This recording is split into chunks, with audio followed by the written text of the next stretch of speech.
기막힌 일들이 많죠. 그런 황당한 일들은 남의 일인 줄 알았는데 제가 겪은 일이야말로 제대로 황당하고 기막힌 일이더군요. 주변에다 말하면 무슨 그런 경우 없는 일도 다 있냐고 할 정도로요. 무슨 일인지 그 사연에 대해 말해보려 합니다. 남편과 결혼 생활 4년 차. 한창 알콩달콩 깨를 볶아야 할 시기지만 사실 저는 결혼 생활이 그리 행복하지 않았습니다. 남편은 연애 때는 몰랐는데 결혼하고 보니 너무 가부장적이고 이기적인 성격이고요.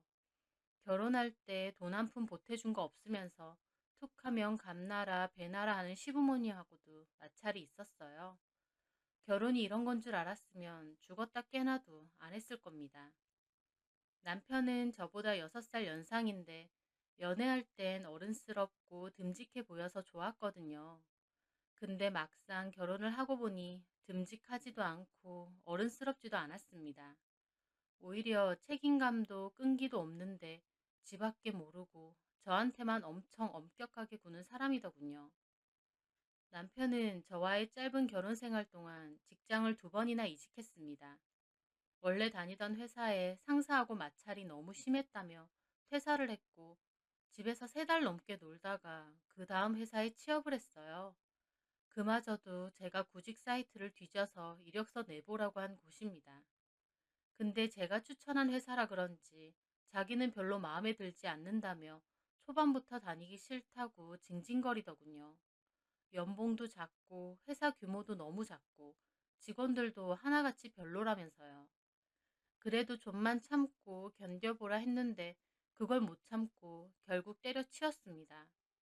제가 정이직을 하고 싶으면 다른 회사 구하고 옮기랬는데 그마저도 못 참겠다며 때려친 거죠. 그리고 지금의 회사를 다니고 있는데 그마저도 맨날 그만두고 싶다고 타령을 합니다. 저는 부모님이 운영하는 작은 제조회사에서 일을 합니다. 회사라고 하긴 거창하고 작은 공장 하나를 운영하시는데 부모님 2분이서도 하실 수 있는 주문 제작 제조일이거든요. 그치만 저도 돈을 벌어야 해서 부모님과 함께 일을 하는 거였죠. 남편이 툭 하면 일을 관두려고 하니 불안해서 저라도 꾸준히 일을 하고 있습니다. 저희 부모님 일은 규모는 작아도 일거리가 꾸준히 있어서 늘 바쁘고 매출도 괜찮은 편이에요. 남편과 제 월급은 비슷한 수준이고요. 어쨌든 결혼 초반에는 작은 빌라에서 전세로 살고 있었어요. 저희 집에서는 5천만 원 정도 보태주셨는데 시댁은 워낙 돈이 없어서 따로 보태주는 건 없었고 남편과 제가 모아놓은 돈에 모자란 금액은 대출까지 받아서 전세금을 마련했습니다. 이때 한 대출은 남편 회사 퇴직금으로 갚았습니다. 그런데 결혼 초반에 제가 청약에 당첨이 된 겁니다. 부부 가점제 청약은 아니고 제 청약 통장으로 하는 추첨제로 신청했는데 하늘의 별 따기에서 제가 당첨이 된 거였어요. 나름 경쟁률도 높은 아파트였는데 기적 같았죠. 그런데 당첨된 건 너무 기쁘지만 분양가가 꽤 높았습니다. 완공이 될 때까지 고민도 많이 하고 부동산에서도 연락이 꽤 왔지만 워낙 목도 좋고 꼭 살고 싶은 곳이라 좀 무리해서라도 들어가고 싶더라고요. 그래서 결국 전세금 뺀 나머지 금액은 저희 부모님께 좀 빌리고 또 모자라는 나머지는 제가 다시 대출을 해서 겨우 입주하게 되었습니다. 저희 부모님께는 딸이라고 하나 있는데 결혼하고 나서 손을 2번이나 벌리게 만든 거니 너무 죄송했어요. 그래서 빌려주신 돈은 천천히라도 꼭 갚겠다고 다짐했죠. 그렇게 결혼 4년 차에 꿈에 그리던 신축 아파트로 이사를 오게 되었습니다. 너무 행복하고 좋더라고요. 남편도 당연히 넓고 번듯한 새 아파트로 이사를 오게 되니 엄청 좋아하고요. 그런데 시댁에서 하는 말은 좀 웃기더라고요. 선주 너는 결혼 잘했다. 신혼에 누가 그렇게 큰 평수 아파트에 들어가니?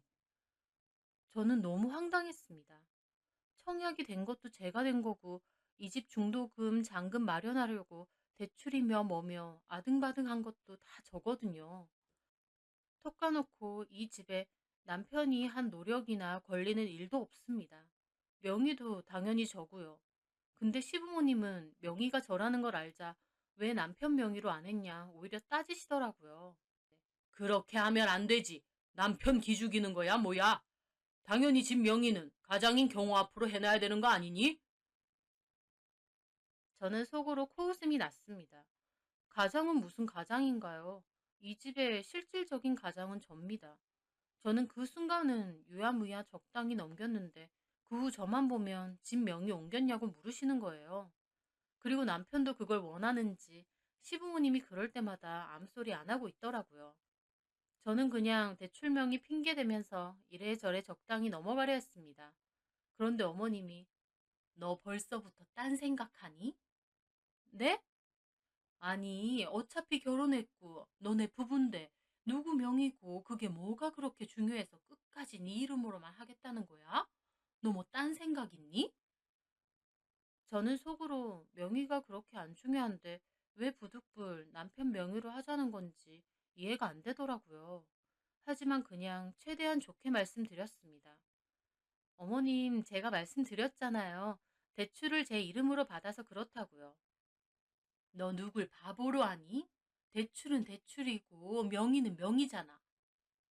저는 짜증이 나서 그냥 솔직하게 말했습니다. 어머님, 솔직히 지금 집 제가 노력해서 얻은 거예요. 애초에 청약도 제 거고요. 대출도 제 앞으로 했고 모자란 금액은 저희 부모님이 해주신 거고요. 제가 이 말을 하자 집안이 난리가 났습니다. 너 그 소리는 뭐야? 우리 집에선 보태준 거 없다고 유세 떠니? 너네 전세금에 우리 경우 퇴직금도 들어갔잖아. 퇴직금이라고 해봤자 2천만 원이 다예요. 그리고 유세가 아니라 어휴, 벌써부터 저렇게 남편을 무시한다. 한경호, 너는 도대체 집구석에서 무슨 대접을 받고 있는 거냐? 어머님 아버님 합세해서 난리가 나자 남편도 덩달아 기분 나쁜 표정을 짓더라고요. 저는 진짜 이 집 구석 노답이다 싶었습니다. 며느리가 결혼한 지 얼마 되지도 않아 청약 당첨돼서 자기 아들 좋은 아파트 살게 해주면 오히려 저한테 고마워해야 되는 거 아닌가요? 제 명의라고 저렇게 화낼 이유가 뭔가요? 그리고 기분 상해서 집으로 왔는데 이번엔 남편이 저에게 따지는 거예요. 솔직히 엄마 아빠 말 틀린 것도 없어. 극간 명의 뭐가 중요해서 기어코 당신 이름으로만 하자는 거야? 안 되면 공동명의로 하면 되는 거잖아. 왜 기어코 엄마 아빠 기분 상하게 만들어? 명의가 안 중요하면 그냥 냅두면 되잖아. 왜 자꾸 그래? 공동명의로 바꾸는 것도 돈 들어. 들면 얼마나 든다고. 명의가 문제가 아니라 네 태도가 문제야. 너 진짜 엄마 말대로 무슨 다른 꿍꿍이라도 있는 거 아니야? 무슨 꿍꿍이? 재산 같은 거 다 네 앞으로 해놓으려는 저희가 뭐야. 너 그렇게 안 봤는데 엄청 욕심 많고 네 거 잘 챙긴다. 욕심 많고 지 거 챙기려는 게 누군데 저런 소린가요? 저는 대꾸도 하기 싫어서 그냥 입 닫았습니다.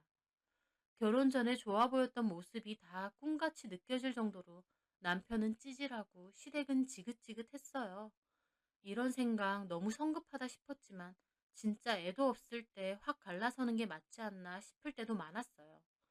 다 열거하자면 끝도 없지만 결혼 생활을 하다 보니 성격적인 부분에서도 정말 문제가 많고 부딪히는 게 많았거든요. 남편이 가부장적인 성격이라고 했잖아요. 근데 웃긴 게 그렇게 가부장적이면 저는 집에서 살림만 하게 하고 자기가 돈을 벌어와야 되잖아요. 근데 그 와중에 저는 무조건 일하라고 합니다. 돈은 벌어오라 그거죠. 집안에서 본인은 손 하나 까딱 안 하면서요. 자기 편할 때만 남자가 어쩌고 하는 거였죠. 그런 모습에 진짜 정도 다 떨어지고 내가 왜 좀 더 신중하게 결혼하지 않았나 하던 찰나였습니다. 제 생각에 제대로 불을 붙이는 진짜 결정적인 일이 있었습니다. 남편에겐 4살 차이 시동생이 있어요. 직업 군인으로 일을 하는데 곧 결혼을 한다더군요. 저는 얼굴도 안 본 예비동사한테 제발 결혼 다시 생각해보라고 하고 싶은 심정이었습니다. 저희 도련님도 남편이랑 성격 똑같거든요. 엄청 가부장적이고 자기 책임은 다 안 하면서 권리만 주장합니다. 입버릇처럼 여자가 어쩌고 남자가 어쩌고 하는 그런 성격이요. 같이 있어 보면 그 형의 그 동생이다 싶었거든요. 어쨌든 그 도련님이 결혼을 한다고 상견례를 해야 된대요.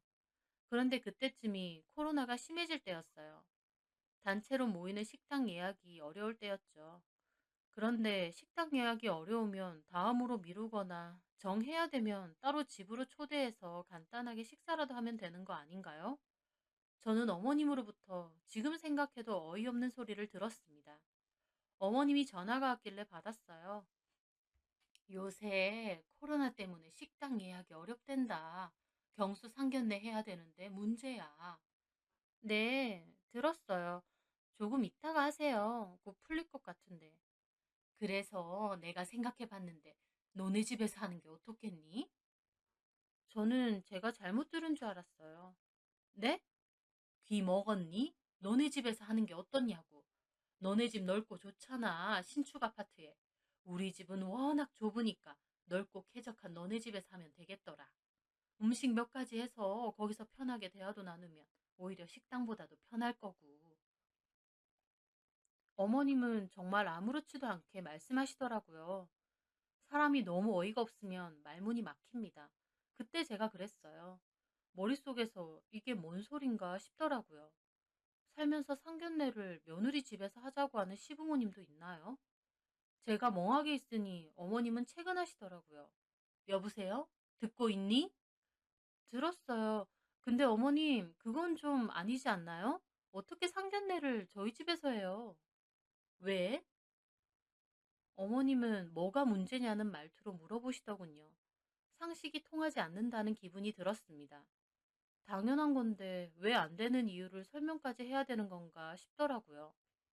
어머님, 그건 아니죠. 도련님 상견례를 어떻게 저희 집에서 해요? 정식당 예약이 안 되면 어머님 집에서 하거나 그것도 아니면 도련님 신혼집에서 차라리 해야죠. 걔네 신혼집 아직 원래 살던 사람들 이사 안 나갔어. 그리고 뭘 그렇게 펄쩍 뛰면서 반응하니? 상황이 안 되면 그렇게 할 수도 있지. 아니, 형수가 돼서 이 정도도 못 해줘? 집 좀 빌려주는 게 뭐가 그렇게 어렵다고 그래? 집도 집이지만 음식은요. 그게 뭐가 어렵다고. 갈비찜하고 잡채하고 국 종류랑 나물이나 몇 개 하면 되지. 내가 너한테 뭐 그렇게 힘든 거 시켰다고. 그건 아니니 많이 하는 거야, 시어머니한테. 어머님은 정말 이게 아무것도 아닌 일처럼 제가 이상한 것처럼 말하시더라고요. 저는 제 상식이 없어지는 기분이었습니다. 어머님 집도 아니고 며느리인 저희 집에서 그것도 음식 준비는 제가 다 하라니요. 말이 쉬워서 음식 몇 개지. 어른들 초대하는 일인데 그게 그렇게 간단한 일인가요? 어머니, 상견례를 누가 며느리 집에서 해요? 아무리 생각해도 이거 좀 아니잖아요. 뭐가 자꾸 아니라는 거야. 상황이 안 되면 그럴 수도 있지. 그리고 너 어디서 시어미를 가르치려 들어? 아니 이게 뭐가 아닌데? 이게 말이 된다고 생각하세요? 뭐가 안 되는데? 저희 집이 식당도 아니고 제가 왜 도련님 상견례 하는데 음식을 준비하고 집까지 빌려드려야 되냐고요. 그리고 제가 시간이 어딨어요. 저도 일한다고 바쁘고 주말도 한 번씩 일 나가야 되는데. 어차피 아버지 공장 아니야. 아버지한테 사정 말하고 하루 쉬면 되지. 그걸 이해 못 해주시겠어? 이걸 누가 이해해요, 어머님? 어쨌든요, 저는 못해요. 하고 싶지도 않고요. 먼저 끊겠습니다. 저는 기가 막혀 전화를 끊었습니다. 대화가 되지 않더라고요. 애초에 어머님은 뭐가 잘못됐는지도 모르시는 것 같았어요. 다 떠나서 제가 먼저 흔쾌히 우리 집에서 하시는 게 어떠느냐라고 제안했으면 또 모르죠. 근데 제가 싫다는데 왜 기어코 저희 집에서 상견례 준비를 하라고 윽박을 지르시는 건가요? 제가 왜 저희 집에 얼굴도 모르는 예비동서 부모님까지 다 초대해서 식사까지 일일이 만들어 대접해야 하나요? 생각할수록 어이없고 도대체 시부모님은 나를 뭘로 생각하나 싶더라고요. 제가 며느리지 무슨 하녀고 몸종인가요? 저는 너무 어이가 없었는데 더 기가 막힌 건 남편의 태도였습니다. 그거 좀 하면 되지. 그게 뭐 그렇게 힘든 일이라고 엄마랑 싸워? 싸우긴. 너 내가 그 발딱하는 성질머리 좀 고치라고 했지? 그거 좀 하면 되지? 오빠 지금 그거 좀이라고 했어? 음식 만드는 게 그렇게 쉬운 일인 줄 알아? 남편은 오히려 저를 한심하게 보더라고요. 너는 여자가 돼서 음식 몇 가지도 못 만들어서 이 난리냐?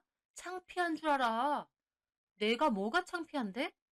엄마 말이 뭐가 잘못됐어? 식당 예약은 안 되고 경수 상견례를 해야 되는데 우리 집은 좁아 터져서 경수네 처가 식구들 부르긴 그러니까 결국 장남인 우리 집에서 하자는 거 아니야.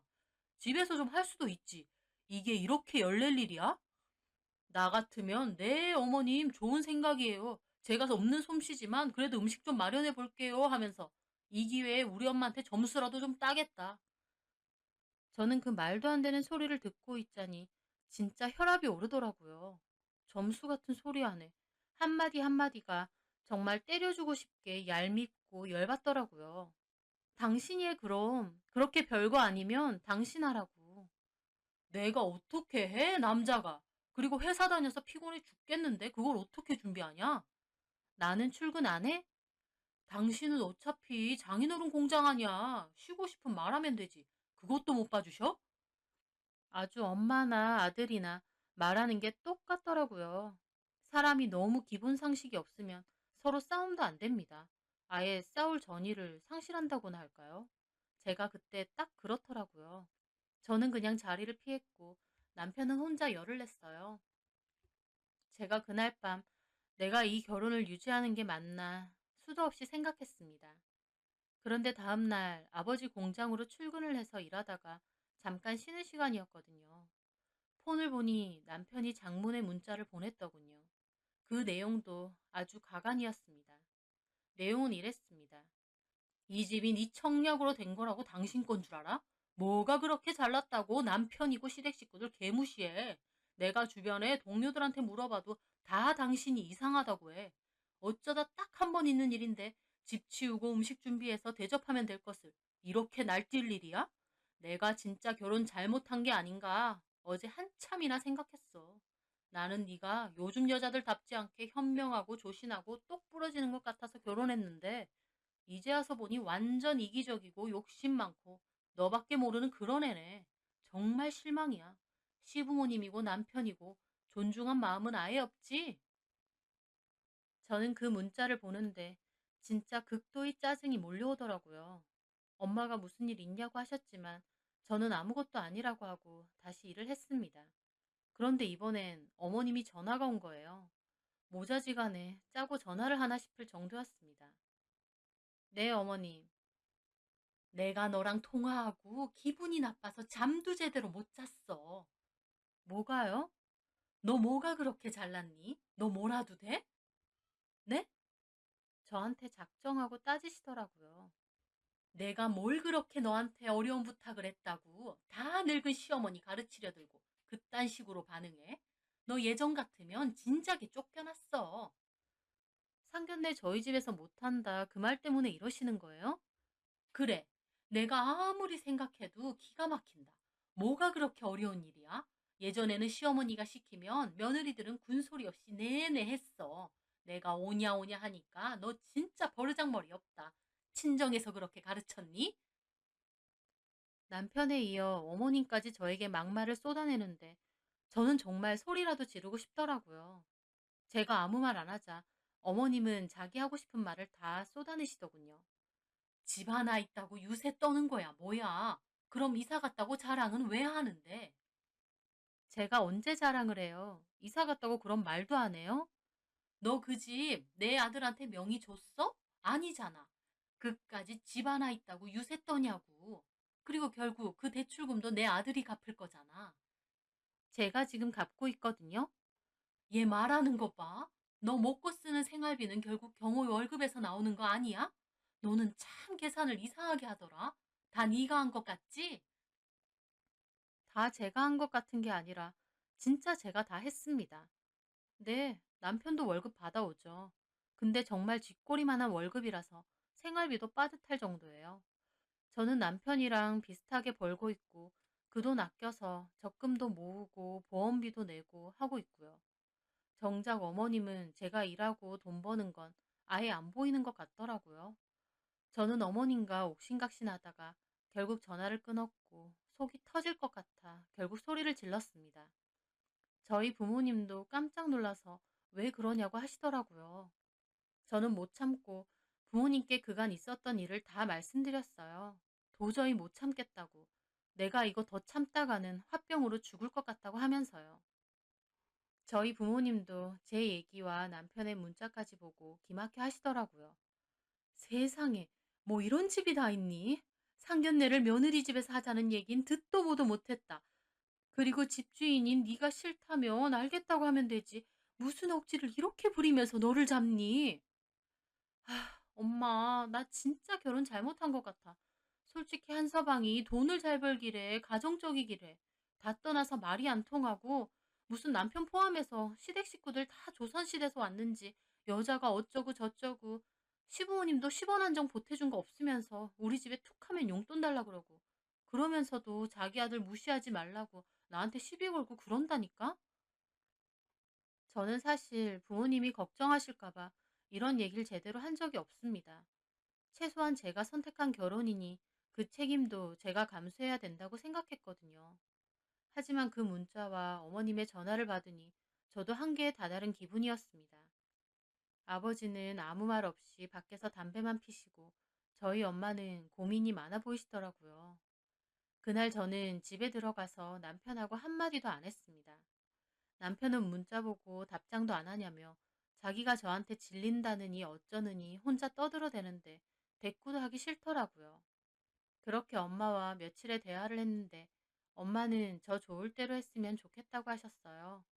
결국 결혼 생활 당사자는 저니까 원하는 대로 이혼하고 싶으면 그렇게 하고 같이 살 수 있으면 살라고요. 저도 고민 많이 했습니다.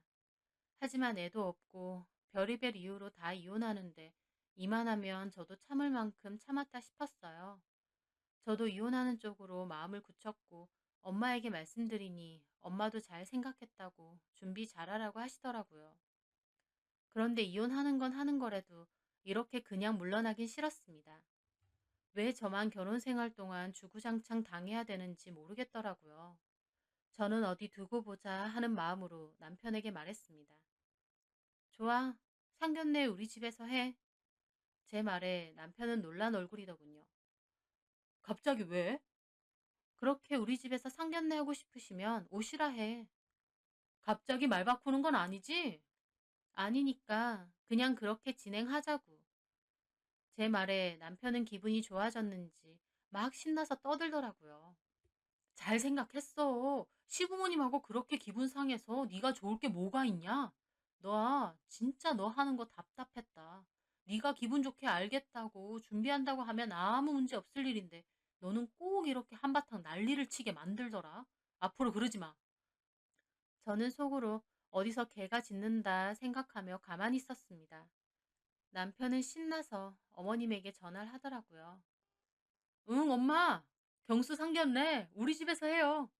아이, 남편이 내가 하자면 하는 거지. 됐어. 내가 한다고 했으니까 경수한테 그렇게 전하고 그 사돈집에도 그렇게 전하세요. 남편은 의기양양하게 전화를 끊더라고요. 남편이 저에게 더 열을 낸 것도 제가 말을 안 듣는 게 본인 체면 구기는 거라서 그런 것도 있는 것 같았습니다. 저는 어이가 없었지만 그냥 가만히 있었어요. 어머님도 전화가 왔더라고요. 경우한테 얘기 들었다. 진작에 한다고 하면 될 것을 왜 여러 사람 화나게 만들어, 너는? 네, 죄송하네요.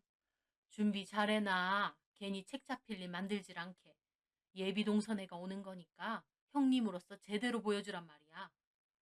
뭘요? 뭐긴 뭐야. 살림은 이렇게 한다. 요리는 이렇게 한다. 이런 거. 내가 그런 거 너한테 보여주라고 너네 집에서 하자고 한 것도 있어, 이 맹추야. 네, 알겠습니다. 보여주긴 뭘 보여주나요?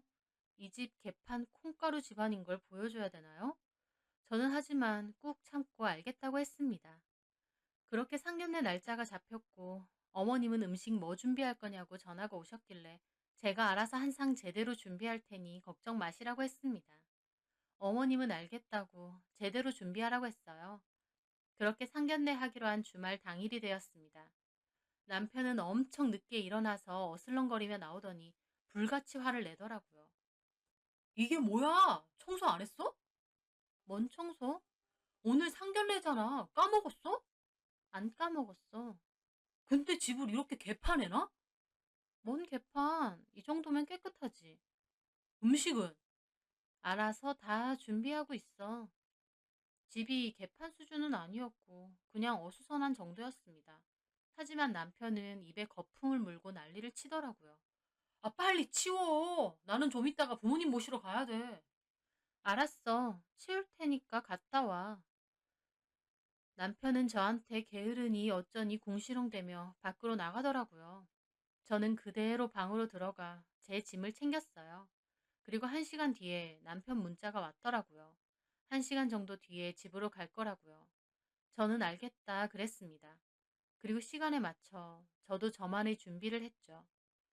1시간이 지나자 남편과 시부모님, 그리고 도련님과 예비동서, 마지막으로 예비동서 부모님까지 우르르 들어오시더라고요. 저는 그때 예비동서를 처음 봤습니다. 아이고, 실례 좀 하겠습니다. 어서 오세요. 그렇게 다 같이 집 안으로 들어왔는데 남편과 시부모님 얼굴이 정말 썩어 들어가더군요.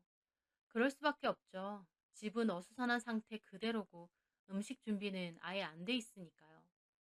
동선의 부모님은 어리둥절해하고 어머님은 얼굴이 새파랗게 질려서 제 팔을 확 당기시더라고요. 너 이게 뭐야? 음식은? 근데 때마침 초인종이 울리더라고요. 걱정 마세요, 어머님. 제가 다 준비했으니까. 저는 총총 현관으로 가서 문을 열었습니다. 짜장면 8그릇 맞죠? 네, 맞아요. 군만두는 서비스요. 저는 카드를 드리고 결제를 했습니다. 뒤에서는 저 빼고 모든 사람들이 다 벙찐 얼굴로 보고 있더라고요. 특히 남편과 어머님 얼굴이 아주 가관이었어요. 저는 남편에게 말했죠. 오빠 뭐해? 이거 같이 날라야지. 남편은 얼굴이 시뻘개져서 저에게 오더라고요. 너 이게 뭔 짓이야? 짜장면? 이걸로 식사하시면 되잖아. 남편은 화가 났는지 제 손에 들린 짜장면을 바닥으로 내동댕이 쳤습니다. 그 바람에 뒤에 서 있던 예비동서는 놀라서 소리를 지르고요. 너 미쳤냐? 제정신이야? 저는 바닥에 처박힌 짜장면 그릇을 보며 말했습니다. 싫다는데 기어코 나한테 상견례상 차리라고 한 너는 제정신이니? 너네 부모는 제정신이고? 뭐? 어머님도 이에 질세라 소리 지르더라고요. 너 이러려고 네가 상견례 준비한다 그랬어? 이거 완전 정신병자 아니야? 말은 똑바로 하세요. 제가 언제 상견례 준비한다고 했어요? 어머님하고 오빠가 일방적으로 하라고 시켰죠. 저는 싫다고 했고요. 세상 어느 집구석에서 며느리한테 시동생 상견례상 차리라고 해요? 그것도 싫다는데 욕하고 윽박질러 가면서. 제 말에 어머님과 아버님은 기막혀 하셨고 남편도 화가 나서 어쩔 줄 몰라 하더라고요. 옆에 있던 도련님은 갑자기 난리치더군요. 아, 형수님, 너무하신 거 아니에요? 이게 무슨 짓이에요? 저는 그 개념 없는 시동생에게도 따졌습니다. 도련님도 그러는 거 아니죠. 본인 결혼 상견례를 왜 우리 집에서 하라 그래요? 본인이 먼저 컷해야 되는 거 아니에요? 집 마음대로 빌려달라 하고 상견례 음식 준비하라고. 근데 웃긴 게 음식 준비하라고는 하는데 돈은 한 푼도 안 주대? 그래서 어떡해요? 내가 가진 돈으로 준비할 게 짜장면밖에 없는데. 야! 남편이 소리를 확 지르더라고요. 저는 남편을 노려보고 그대로 방으로 들어가 캐리어를 끌고 나왔습니다. 그리고 식탁 위에 이혼 서류도 탁 올려놨어요. 이혼 서류. 나 너랑 못 살아. 이 집은 내 집이긴 하지만 너네 식구들 와 있으니까 일단 친정 가 있을게. 정리되면 이혼 관련해서 얘기 좀 하자. 뭐라고? 저는 예비동서와 그의 부모님도 보며 말했습니다. 저 사는 거 보이시죠? 마음대로 상견례 음식 차리라고 하고 못하겠다고 하니 저한테 갖은 욕을 다 하네요. 예비동서 부모님, 예비동서도 이런 취급받게 하고 싶으신 건 아니죠? 이게 곧 예비동서 미래예요. 잘 생각해 보세요. 저도 이런 집구석인 줄 알았다면 결혼 안 했을 텐데 괜히 결혼까지 했다가 이 꼴 났네요. 그럼 이만. 저는 그렇게 말하며 캐리어를 들고 밖으로 나갔습니다. 남편은 어딜 가냐고 제 팔을 잡았지만 저는 내 몸에 손대지 말라고 어디 가정폭력으로 신고 당해보고 싶냐고 으름장을 놓고 그 집을 떠났습니다. 남편도 동선의 부모님까지 있으니 더 어쩌지 못하고 있더라고요. 밖을 나오니 손발도 떨리고 심장도 미친 듯이 뛰었지만 속은 정말 시원하더라고요. 저는 그렇게 이혼 소송을 준비했습니다. 그 과정 속에서도 남편은 저에게 전화해서 화내고 따지고 시어머니도 저에게 전화해서는 너 때문에 경수 결혼까지 쫑났다고 하시더라고요. 그래서 제가 그랬죠. 어머, 동선의 부모님 현명하시다. 그 꼴 보고 결혼하면 그게 바보죠. 그리고 어머님, 이렇게 전화하는 거 다 녹음하고 있고 이것도 다 증거로 쓰여요. 원만하게 해결하려고 했는데 어디 더 싸워볼까요? 제 말에 어머님은 욕을 하시더니 전화를 끊었고 그 후에는 전화가 오지 않더라고요. 남편 측에서는 제가 며느리 도리, 아내의 도리 하지 않았다는 걸 주장했는데 씨알도 안 먹힐 소리였고 저는 시댁과 남편의 일방적인 폭언과 강요 등을 내세웠습니다. 결국 집 명의도 그렇고 재산에 대한 제 기여도 높다는 걸 증명해서 남편 몫에 대한 일부의 돈만 계산해서 돌려주기로 하고 제 아파트는 지켜냈습니다. 이혼도 마무리됐고요. 결혼 생활만큼 이혼 소송도 참 지긋지긋하더라고요. 하지만 다 끝나고 남편 물건 없이 비어진 저희 집에 들어가서 혼자 살게 되니 그만큼 행복하고 좋은 게 없었습니다. 진짜 자유롭고 좋더라고요. 왜 여태까지 참았나 싶을 정도로요. 남편은 당연히 그 좁아터진 시댁집으로 복귀했습니다. 와이프 고마운 줄 모르고 욕심부리고 자기 권리만 주장하던 남편, 그리고 며느리를 무슨 몸종 취급하며 이래라 저래라 거리던 시부모님들, 예비 동서가 될 뻔한 그 여자분은 어떻게 생각할지 모르지만 훗날 저한테 고마워해야 할 겁니다. 그런 미친 집구석으로 가는 걸 막아줬으니까요. 저도 이제 생각하기도 싫은 남편과 시댁 식구들 다 굿바이하고 제 인생에서도 깨끗이 지워버리고 싶습니다. 앞으로 저희 부모님께 잘하고 행복하게 살고 싶네요. 제 사연 들어주셔서 감사합니다.